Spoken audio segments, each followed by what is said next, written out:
And there we go. Great. Welcome, everybody. I'm Bill T. I'm the head of sales and training here at Olark. And today we're going to go through Olark operator agent training. I'm going to put you guys on mute, by the way, just so I don't hear background noise. But if you can definitely unmute yourself whenever you have a question.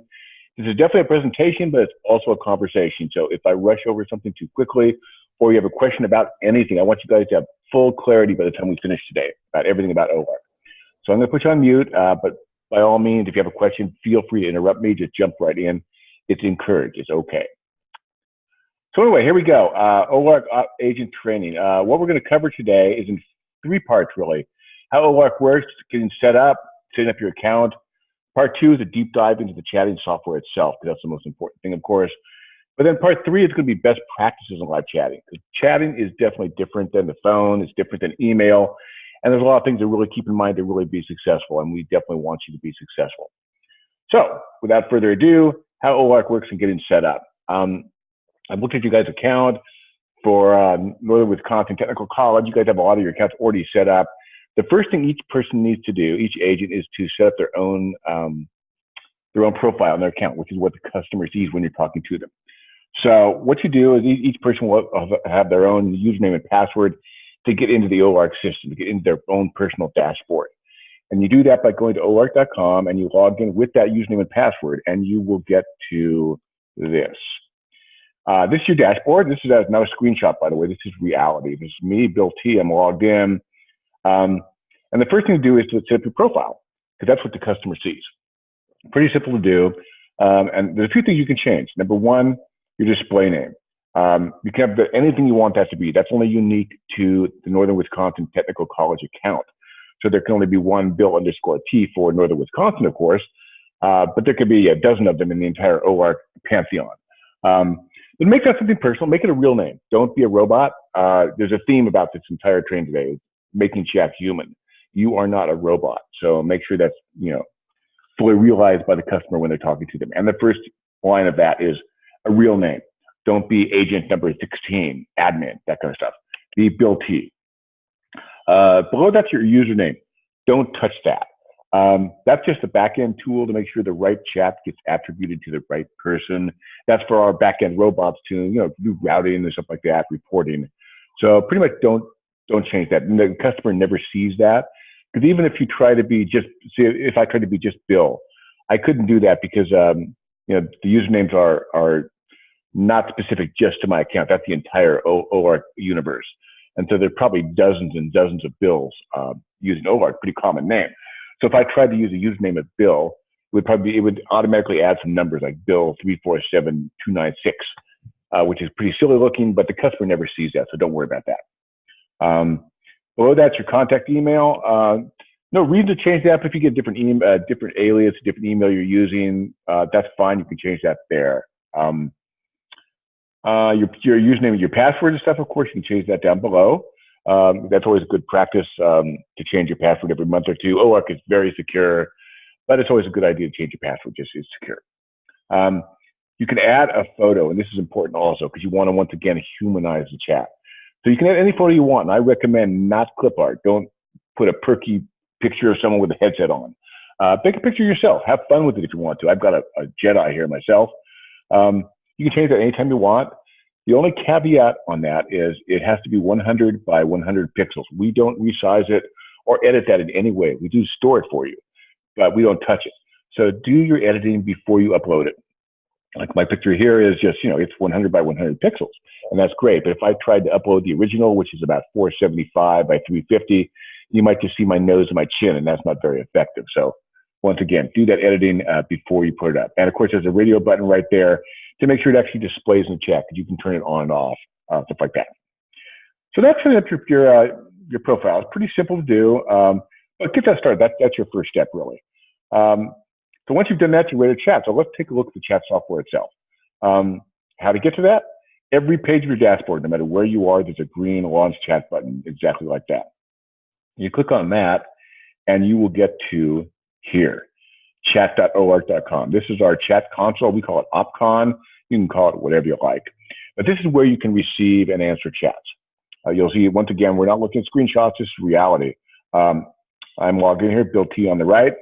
The very first thing to know, probably the most important thing, is your status. Are you available to actually get chats? I am not. Red, not accepting new chats, because I obviously don't want to take a chat while I'm talking to all you people today.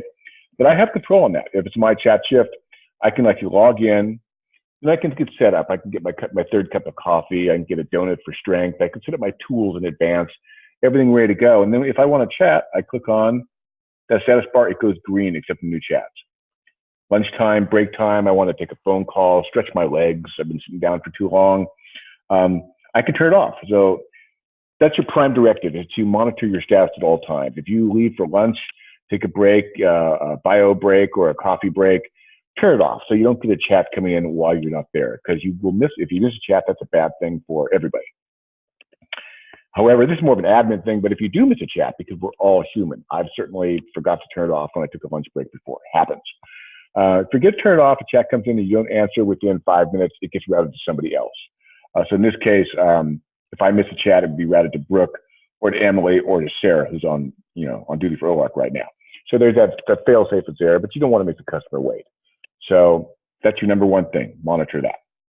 So if you are green, set to available for chats, the chat comes in. What's it look like? Like this. It pops up in your main window, and you will get an audio alert, a visual alert. If you are in, see, I've got a bunch of tabs open up here. If I'm in a different tab, the Olark chat tab will also flash at me to visually show me, hey, there's something going on here. I'll also get an audio beep, and I can even have a desktop notification. Before we move on, let me show you how to do that. Right here in the gear icon, these are your preferences. You go on there, and that's where you can set up desktop notifications. You can choose your alert sounds. You have 5 different sounds to choose from. Well, actually, I have mine turned off like that. There we go. Turn mine back on. Got 5 different sounds to choose from xylophone, which is very loud because I like to walk around and stretch my legs all the time. I can hear it from 20 yards away. To pop, which is really kind of soft and mellow. So it's really up to you. You can change those sounds at any time, or like myself, I have them turned off. It's also an important one is repeat until the window is focused. This is great. The feature we've added on there, because what if you jump up just to grab another half a cup of coffee? So you're gone for literally 18 seconds. You jump in the next room, get a cup of coffee, come right back because you're on the mall. But a chat came in at 18 seconds and you were around the corner, you didn't hear it. If you have this turned on, which I do, it will keep beeping every 10 seconds until you answer the chat. So it kind of nags you. It makes it really hard to miss that chat.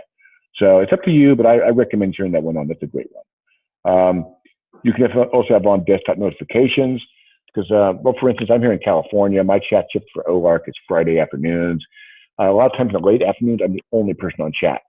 And a lot of times I'm multitasking because it gets slow on a Friday afternoon because people take the weekend off. So I might be multitasking, doing some emails, getting ready to head out for my weekend. Even if I have the Olark chat console completely minimized, I'm going to get that desktop notification if I'm on a spreadsheet or something.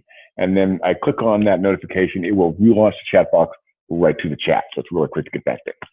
So that's your notifications. There's kind of a tangent there, but it's good to know about that stuff. So anyway, a chat comes in. It looks like this. The chatting itself is really simple. Sophie here where's she from? Sweden. She types, it shows up here. I type down here, it shows up down there. That chatting itself is simple. I can definitely see who she is, and we do that by our API. That's an admin thing. They can set up so if they're already logged in, if they're already, you're already gathering the information for it, whether with Content Technical College, that will show up for you. What else can I see? I can see if it's the first conversation. This is important. With Sophie, it is. Let's see if anybody else has a conversation already. Lucy, or let's look for somebody else. So I can mouse over. It looks like everybody's in the first conversation today. But if I had a history with Sophie, that would say a second conversation, or third, or fifth. And that's really handy because you look at the context. Maybe Sophie talked to you 2 weeks ago, or talked to a different agent and had a bunch of questions and they got answered correctly, all taken care of. You can see what that context was. So you can see her total history. You click on transcript of the conversation, you could pull that up. Things you can do. Actually, you know what? This chat console is not showing me what I need to do. So I'm going to take a little break here and launch another one because it's not showing up on the menu. So hold on a second. Sorry about that. I need to pull this up And 1 second here. There we go. That's what I wanted. And actually launch another version of the chat box. It's going to look better for you. There we go.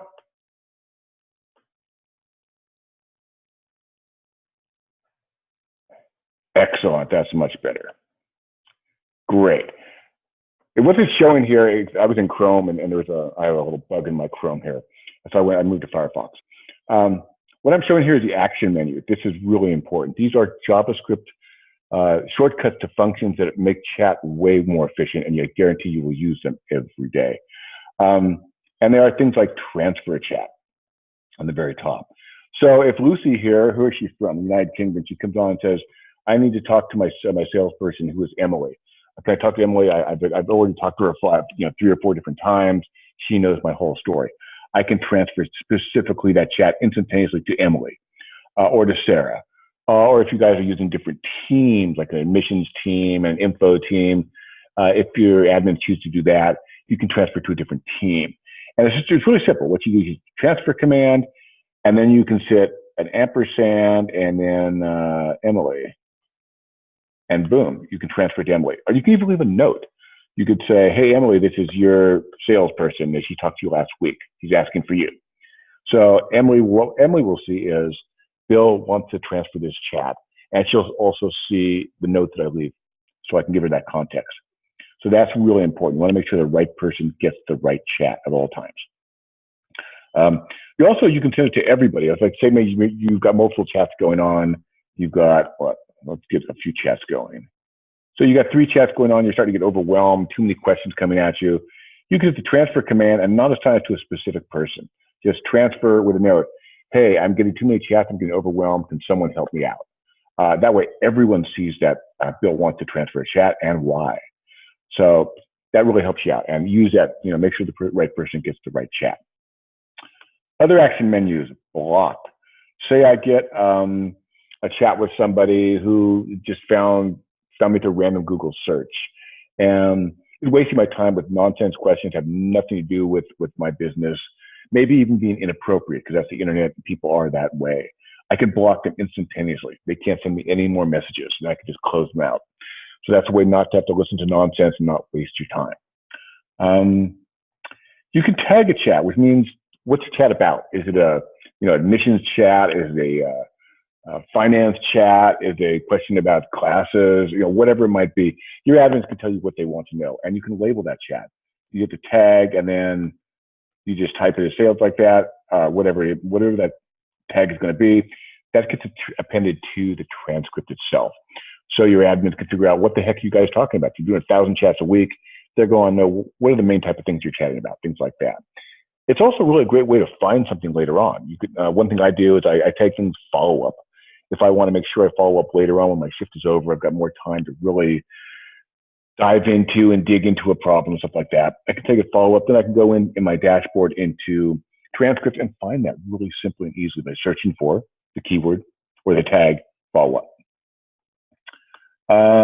What else can you do? You can send a chat. So if I talk to Kelly here from Farmington, Missouri, or Michigan, excuse me, and I talked to her for 15, 20 minutes. I gave her a bunch of great information. I can hit the send command and send her a copy of today's chat. So Kelly's going to have that context. So she doesn't have to forget 30% of what we talked about, which definitely happens if you're on the phone with people. That's one of the great, wonderful things about live chat, to give people that context. She can read through it again to remind herself of everything you talked about at her leisure. We also have canned responses built right into the console. So if you find yourself getting the same question a lot, and that happens, you can store that in your dashboard as a setting, it's called shortcuts, and then call it up during a chat. Like suppose, well, for an Olark instance, Kelly here asked me, hey, Bill, what's my billing date? How much do I owe? Stuff like that. Real common question. I had that stored as a shortcut. What I do is I hit a semicolon. It brings up all the shortcuts I have saved. And I can scroll through manually and find them. Or, I have a lot. You can see that I've got a zillion. So I have created a keyword search that I just set up, ACCT, that finds that link in the control panel to find those billing details. So you can instantaneously find out if you have lots of, places on your site, URLs you send people to, or knowledge base and stuff like that. You can save those, save yourself a ton of time. Real easy to set up. You go into your settings in your dashboard, you click on shortcuts, and you just create one. And then it's accessible to you during a chat by hitting that semicolon. Very, very simple to do. And I should note that you can all make your own personal ones. Those are unique just to you. Only you will see those, because we respect the fact that everyone is different. We all communicate differently. We all write in our own writing voice. So you can make them, you can express yourself as you wish to express yourself. That's why we call chat being human. But also your admins can make ones. If you have a number of people being admins, can make a team shortcut that everybody can see. So everyone can be on the same page about issues, new things, talking points, how you want to address specific issues or questions. You can do that. But you can also, like I said, you can translate it into the way you speak. So if I'm your admin and I put out a team shortcut on a specific issue, that's great. I'm sure I'll give you great information, but you don't have to talk in Bill speak. You can talk in your own way of speaking. That shortcut's pretty important. And once again, there's no limits on those. Make as many as you like. I probably got over 90. I use it a lot. It speeds up my chatting a lot, makes it much more fun. And to be perfectly honest, I was a little bit afraid when we first built this a couple of years ago that would make me like a robot, because I'm a very loquacious guy. I like to talk. I like to be real and conversational with people. I like people. So I was afraid this would make me more bot-like, but it didn't. It just sped things up, because my rule of thumb, and you can make your own rule of thumb, is I type things out to somebody. I get the same question again tomorrow. I type it again. Same question the third time. I type it again and say, well, by this point in time, I know the issue really well. I'll take that response and save that as my canned response. That way it comes across really conversational and very real. That's my personal tip on that one. So that's how that works. So that's pretty much how you chat. Once again, to review everything, you log in to your dashboard, you hit start chat, you get here to chat.olark.com. Your main primary directive is to make sure that you monitor your availability. And then basically chatting is very human. Chats come in, you can have as many as you want at a time, or as many as your admins want. They could also set a limit and say they don't want you to speak to more than 3 people at a time, because at that point you hit your mental bandwidth levels and you get stressed out. So they could actually set a limit at 3, say, for instance. And then once you hit 3, you'll automatically be set to a wave. It's automated. So you can still talk to these 3 people as long as you need to, but you won't get a 4th, a 5th, a 9th chat to overwhelm you. So by all means, if you guys find yourself, getting overwhelmed by too many chats, talk to your admin and say, can we, make the chat limit a little bit lower or whatever like that. So that's how you chat. Pretty straight ahead. So let's move down to our next section. I'm going to move down we're going to actually go back to our deck for a second. Here we go. Best practices in live chatting. This is actually my favorite section. First part is getting ready for a chat session. That's also in 2 parts. Number 1 is what I call clear your desktop, clear your mind. Shut down extra browser tab, programs, utilities, anything you won't be needing that might draw your attention away from, taking care of people and helping them out. Shut down everything. Remove those distractions. Part 2 is set up any tools that you use in advance. If you have a registration database, if you have a knowledge base, whatever those tools might be, set them up before you make yourself available for chat. Because you don't want to suddenly have 2 or 3 chats going and you realize, oh, I forgot to set up my VPN and my knowledge base, and then you're fumbling, then you get flustered. You don't want that to happen. So set that stuff up in advance.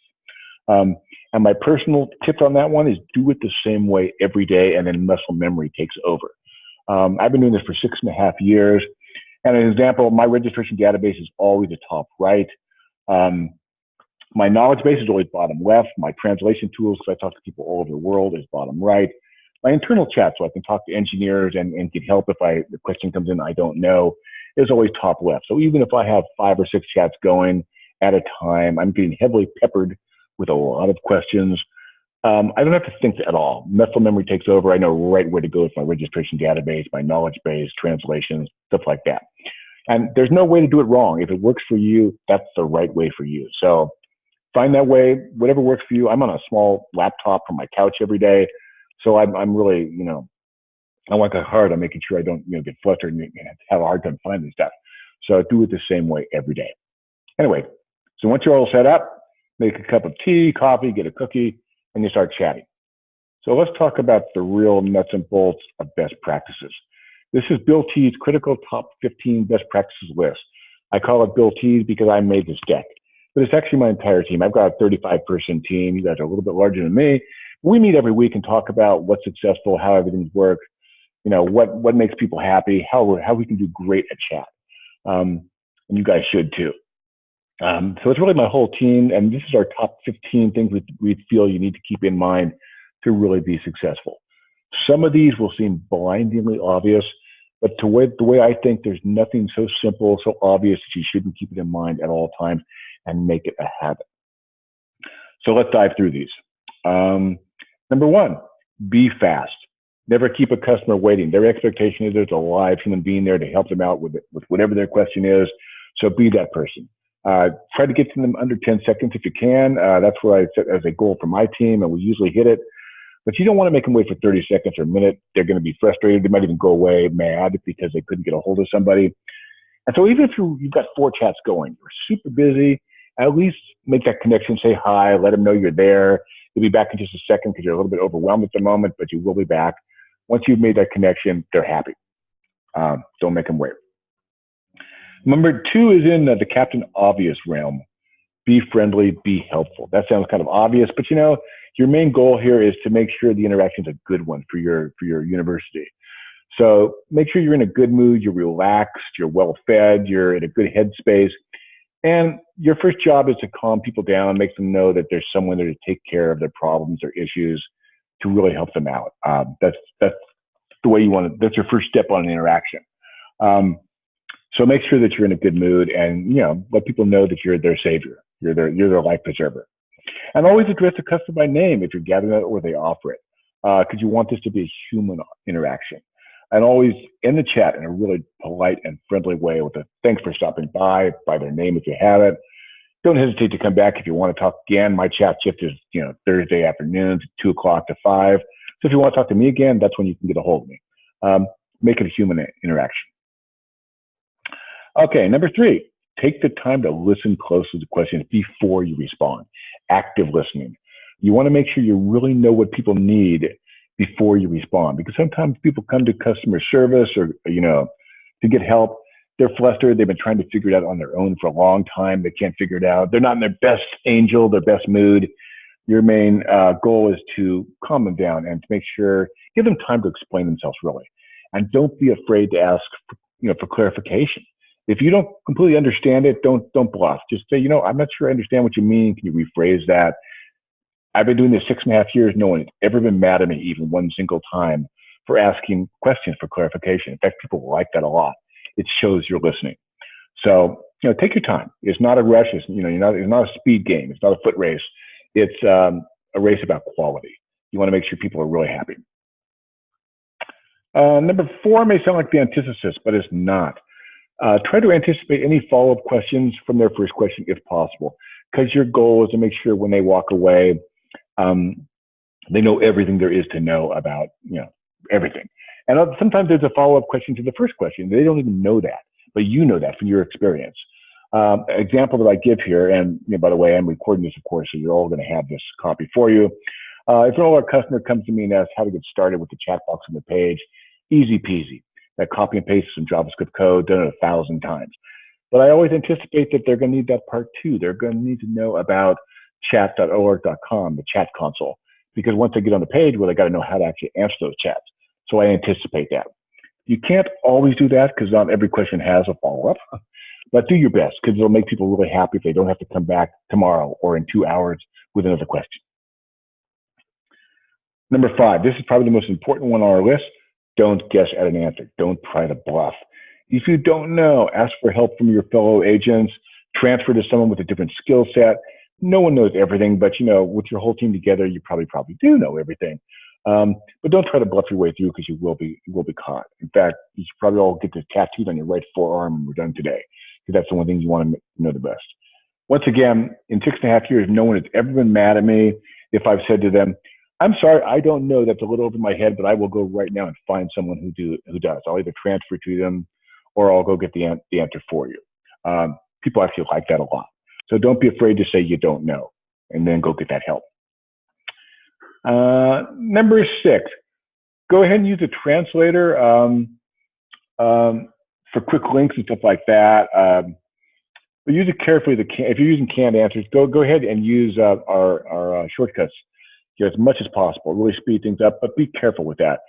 Don't overuse it. Don't make your answers like a whole novella. Make it a few short sentences. Be brief and to the point. You don't want to come off like a script. You don't want to come off like a robot. So always strive, even if you're using the canned response, to be open, conversational, friendly, and very real. If you get people who don't speak English, and that happened, I know here at Olark, we talk to people all over the world. Go ahead and use Google Translate. That's a great way to talk to people in their own language, and people really appreciate it when you make the effort to communicate with them in Spanish or Italian or German or whatever it might be. But always tell them you're doing that, because they're going to be more tolerant for the time it takes, number one, because you've got to copy, paste, translate, think, write out your answer, translate it again, then go back and copy it in. That takes a few seconds, a minute. But they're going to be tolerant because you're making the effort on their account. And also they'll be tolerant because Google will slightly mangle your grammar. And the number one reason it does mangle your grammar is because you might be using slang or colloquialisms to English that don't translate into French or to German or to Italian or Spanish. So write in plain, simple sentences. Don't write dumb, but be plain, be simple. Don't alliterate stuff, because that doesn't translate for the most part. Number 8, if you give a link to somebody to help them out in your knowledge base or someplace else on your site to go to help them out, that's great. But provide context. Let people know where you're sending them, why you're sending them there. Don't just be, oh, yeah, you wanted to get some information, here's a link, boom. No, tell them why. Tell them what they're going to find there. Tell them where on the page to find the stuff. Once again, that's our overall theme of being human and conversational. Number 9, if you're getting overwhelmed with too many chats and having trouble keeping up and getting stressed out, ask for help. Once again, don't be a hero. And if you're on board by yourself, you've got a chat limit of 5 with your admin set up. And you've only got 3, but you're getting way overwhelmed because some of the questions are really intense. The people are very intense. You're being peppered with questions. Set yourself to away. Use that status bar. It's okay to set yourself away for a few minutes while you get caught up. It's better to be calm and do a great job than to try and be a hero and do everything. Because believe me, I've done that in the past, and it's not a good tact. Number 10 is mostly for the admins, so we'll skip that one. That's about escalations. If you have to, then there's always times when you can't solve a problem for someone. You can't answer the question properly because you don't know, and there's no one around. Maybe you're like myself. I'm on Friday afternoons. I'm the only person on by the end of the day. Sometimes I get a question that I don't know and I can't help them out. I'll suggest moving to my support at olark.com. But I only do that if there's no one to escalate it to or to pass it over to or to ask for help. And my personal recommendation on that is if you do send them to support at your domain, offer to have them CC you on there so you can follow it up and concierge it. You can be their account manager, so to speak. People love the fact that you're taking care of them, and they don't feel bad. They don't feel like you're sloughing them off saying, oh, go send us an email and someone will get back to you Sunday. Make sure that you say, by all means, CC me so I can make sure this is taken care of quickly and promptly. On the same line as number 12, it's something that I mentioned already. I will take some follow-up is another great way. If it's something I can do, I know I can take care of it, but I'm the only person on duty. I've got 4 chats going on. I can't, screech to a halt and, just for one person to 15 minutes, dig into their question and research stuff for them. So what I'll do is tag a follow-up. And then when I'm done with my shift, I will, I can find easily in the transcript section in my dashboard. And then I can go do the research form and follow up by email. People love that, believe me. And if your admins do want you to tag chats so they know what you guys are talking about on a day-to-day basis, tag as many chats as possible. It's great for them to do their metrics, but it's also great for you to find stuff and as a follow-up. Number 14, important. Stay with a customer or a person until full resolution. Never give up. Take as long as you need to make sure they have complete clarity about everything. You want them to have a great experience and to rave to people about the kind of customer service they got from you guys. It's all about quality, not about quantity. So it's better to do, stay with someone for an hour on chat, answering every question under the sun. They'll make them enormously happy, and you'll probably, got a new admission for your school. But don't ever cut somebody off. Every customer, everyone you talk to is super important because you're a public face at the university, and always keep that in mind. And as a result of number 15, the last one, don't ever lose your cool. Once in a while, you're going to get what we call at Olark, that guy, the person who's angry about something. They just want to yell at somebody. They want to vent, and they're going to come on and be angry. That happens to all of us in doing customer service from time to time. My recommendation, listen to what they have to say. Let them vent, let them get it out. Don't get defensive. Don't try to defend yourself. Let them get it all out. And then once they have, and they've blown off that steam, let them know that you hear them, you understand their issue. You're going to do everything you can to fix that for them. And if you can't do it personally, you'll find someone who will. Do everything you can to let them know that they've found that resolution. 99.9% of the time, that will calm them down and turn it into a good interaction. Every once in a while, you get someone who you can't calm down. Happens.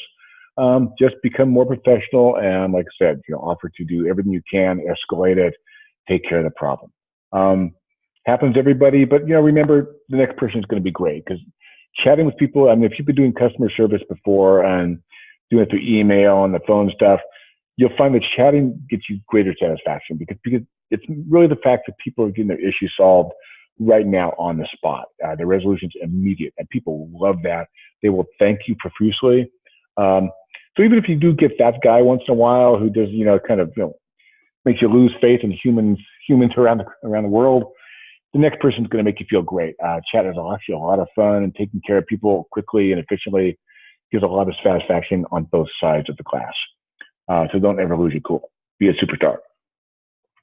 And that is that's my training. My best practices, deep dive into the console, getting ready. Before we end today, are there any questions? Did I miss anything? Do I need to provide more clarity about anything? We did have a few questions based on, Kelly and I kind of talked through this earlier, and we just kind of wanted some clarification. How many chats are the default for each user at a time? How many chats are the default? Well, you can have as many chats going at a time as you want, up to 10 per agent. So if you had, well, you guys have a lot. You've got 41 agents, so you could have 400 chats going at a time.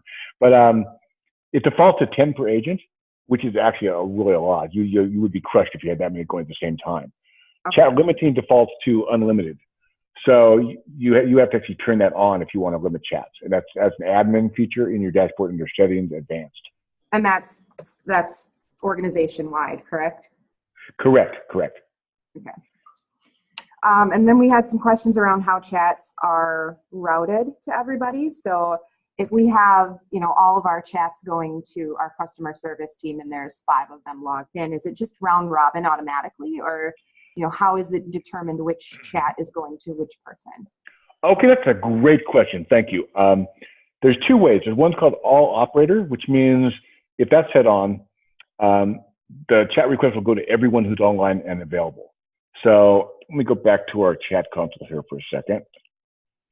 So if you're set to all operator, when a chat request comes in, everyone will see it. Brooke, Emily, Sarah, Rianne, Barbara, and myself if I'm set to available. And the first person to respond gets it. That could be used if you have a situation where everyone's multitasking and who's ever got the most bandwidth can grab it. But you can also set to round robin if you wish. And in round robin, it just gets automatically assigned to one person at a time, pretty much in the order they logged in that day. So the first chat will go to Brooke, second one to Emily, third one to Sarah, so on and so forth. And no one else even sees it. So if I get a chat assigned to me in the round robin queue, no one else sees that but me. It goes straight to me. I recommend a round robin because it's more equitable. Everyone gets the same amount of chats. Because if you have 5 people on chat or 10 people on chat, and it's all operator, who's ever drinking the most coffee and is having the best day is probably going to get more chats. And they get 10 chats while someone else just gets 2. So it's your choice, of course, but I recommend round robin. Okay, thank you. Are there any questions from the group that you want to re-clarify, or anybody? So I do have a question. you said that if they don't answer within 5 minutes of bounces, is that customizable? Can we say Oh, it's okay. like 2 minutes? Kelly's just asking, I'll repeat just so you can hear. Thanks. We're wondering if, what was that? I said thanks. Go ahead. We're wondering, so you mentioned the 5-minute limit, that if your agent is away and somebody isn't answering their question for about 5 minutes, can we customize that to say 2 minutes, or, you know, kind of play with that number a little bit? No, not right now. Right now, that's hard coded. Okay. One thing that I do want to mention too for the group is that we will have, our initial setup will have different groups throughout the college. So international pages, anyone, you know, initiating a chat from an international page will automatically go to the international recruiters. Anyone from student support will go to the student support agents, and then the rest of the site by default is the call center. But we did want to share with everyone, especially on the recording, for anyone learning the chat, that if you need to refer to private information, so you need the student's student ID or, you know, any self-identifying information, take that conversation into my mail or onto the phone. Don't use chat for any private information.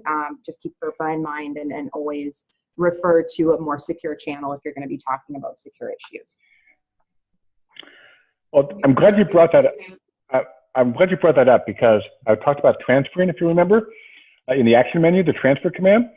Because what will happen if you've got multiple groups, what will happen sometimes is you'll get the wrong, you get a chat that should be going to a different group. I'm on the sales team at Olark. Sometimes I get technical support chat. And you can transfer to a specific group also. So say I get a chat from here from Lucy. She asked me a tech support question, and it gets to me, she's on a sales page, but she sees the chat box. She sees the live preserver. She chats anyway. I get the transfer command. Under transfer, I hit the pound key and then like tech support. And if I hit return there, that will be transferred to the tech support team. And, you know, so that I can get to the right people.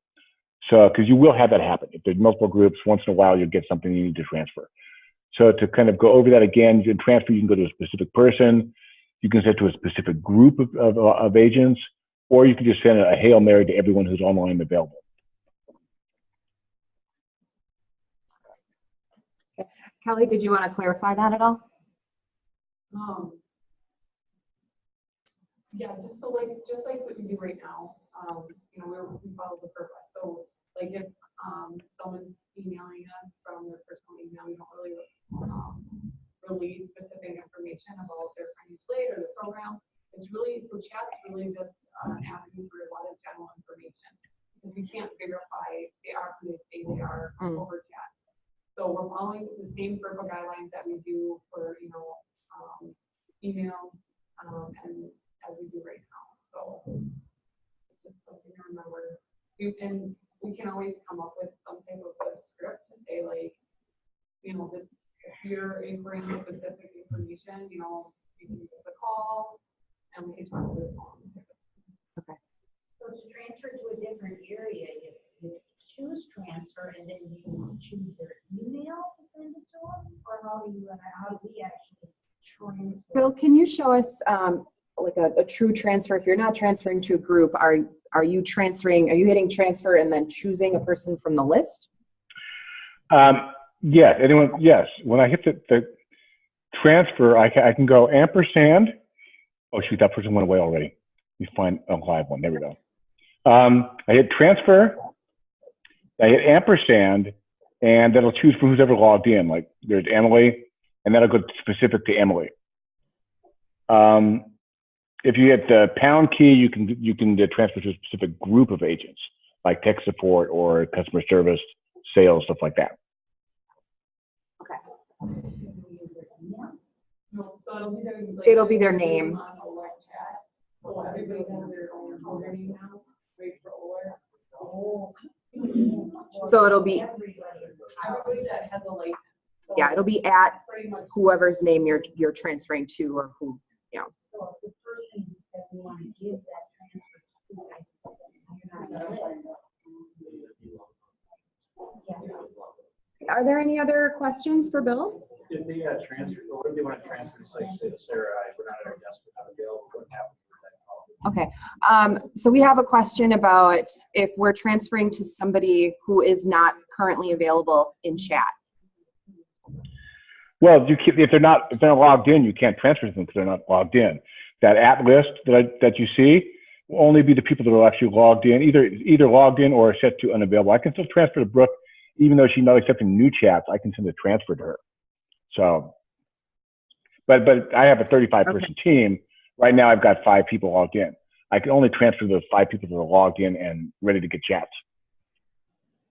Okay, so just to give you a scenario, if the call center is talking to somebody who's an international student and they want to transfer to the international team and no one's logged in, how do we capture that information currently? Do we have a process around that? Well, if no one's logged in from the international team, they can't chat with them because there's no one to chat with.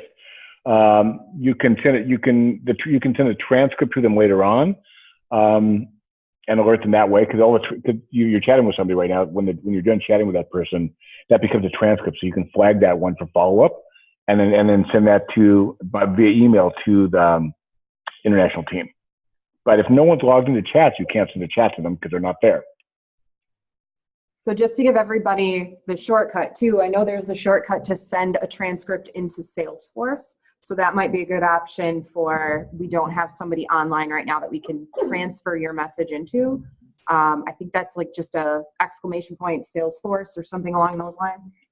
Oh, it's actually one of your action commands trigger, actually. The trigger will send that to Salesforce. That's triggering to your CRM. Okay.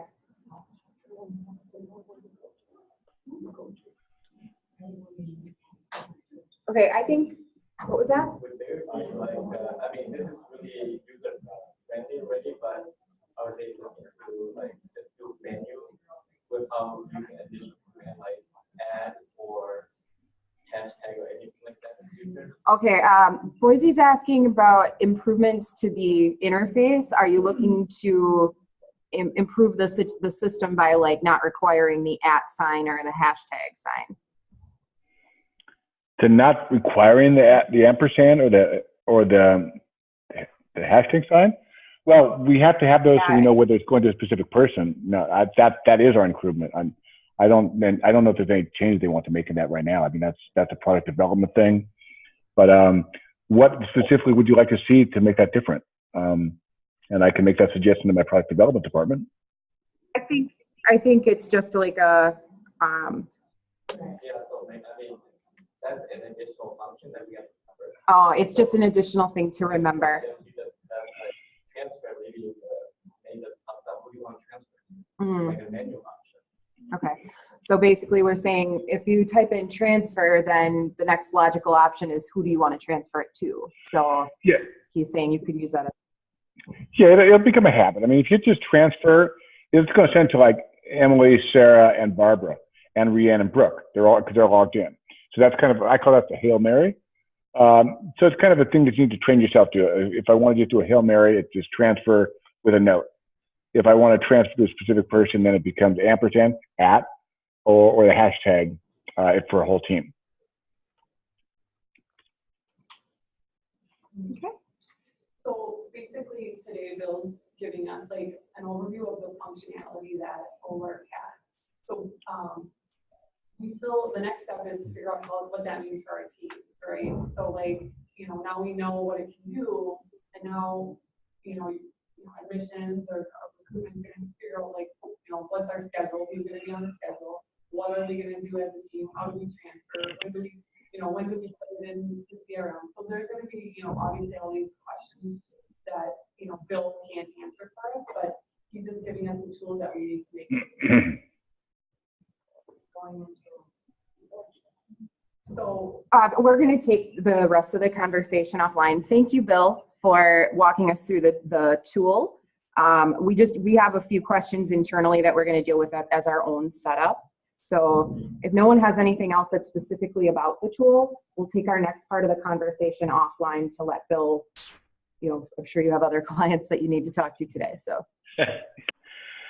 And a reminder, of course, I've been recording this, so I will send you a copy of all of this so you'll have a reminder of everything.